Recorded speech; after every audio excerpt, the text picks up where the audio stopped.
Bonjour et bienvenue dans cette vidéo. Les sociétés cotées en bourse ne reçoivent de l'argent du marché qu'après avoir vendu leurs titres au public sur le marché primaire, c'est-à-dire au moment de l'introduction en bourse ou lors de l'émission d'actions nouvelles.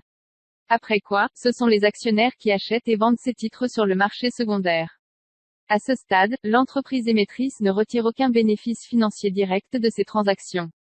Pourquoi les dirigeants surveillent-ils de si près les performances et le cours des actions de l'entreprise, alors qu'elle a déjà encaissé l'argent lors de l'introduction en bourse? Retrouvez dans cette vidéo les 3 principales raisons qui expliquent cette situation. Avant de commencer, assurez-vous de vous abonner à la chaîne YouTube et d'activer les notifications pour ne manquer aucune nouvelle vidéo. Vous pouvez également télécharger votre guide offert, Les clés de la réussite en bourse.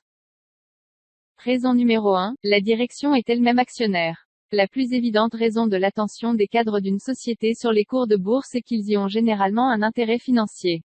Une grande partie de la rémunération des cadres dirigeants est constituée de stock options, et la valeur de ceux-ci est directement liée au cours du titre.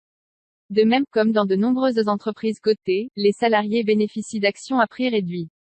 Les dirigeants sont également salariés et peuvent en profiter. Les actions achetées par les salariés viennent participer au renchérissement du cours des actions de l'entreprise. Il y a plus d'acheteurs donc moins de produits disponibles par rapport à la demande, donc un produit plus cher.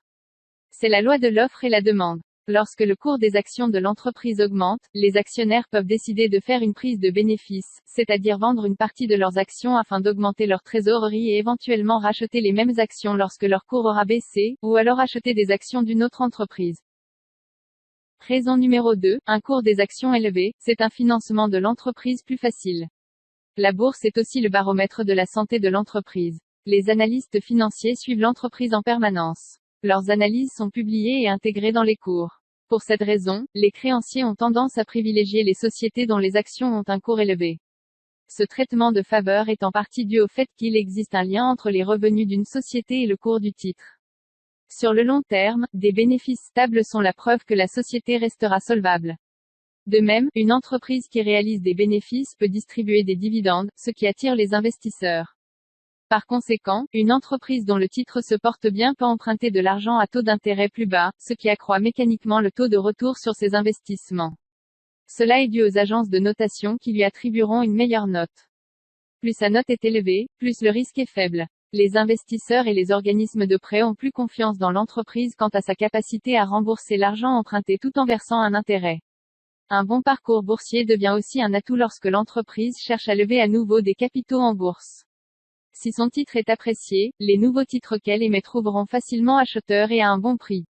Cela permet à l'entreprise de lever des fonds pour pouvoir investir en recherche et développement, dans de nouvelles machines ou pour les moderniser.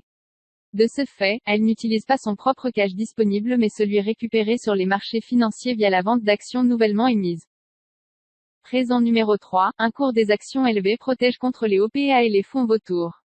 Si le cours de leur titre chute trop bas, les sociétés cotées deviennent vulnérables à une OPA. Les entreprises non cotées sont souvent dirigées par les propriétaires eux-mêmes et l'actionnariat est relativement étroit.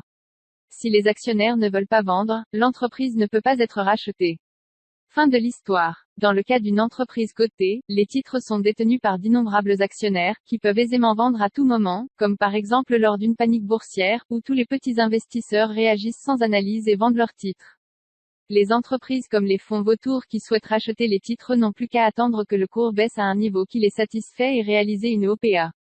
Pour cette raison, les entreprises aiment maintenir le cours des actions à un niveau relativement stable et élevé, afin de dissuader d'éventuels prédateurs, en restant trop grosses pour être avalées. Lorsque l'on considère la question du rachat du point de vue opposé, une société avec des actions chères a un grand avantage si elle cherche à racheter d'autres entreprises. Au lieu de payer en cash, elle peut simplement émettre de nouvelles actions pour financer le rachat.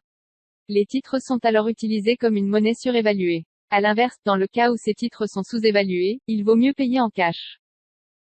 Merci d'avoir suivi cette vidéo jusqu'à la fin. Si elle vous a plu, n'hésitez pas à la partager sur les réseaux sociaux et à nous faire part de votre point de vue dans les commentaires. Vous trouverez également dans la description différentes ressources utiles comme l'ensemble de nos livres numériques gratuits et téléchargeables. À bientôt.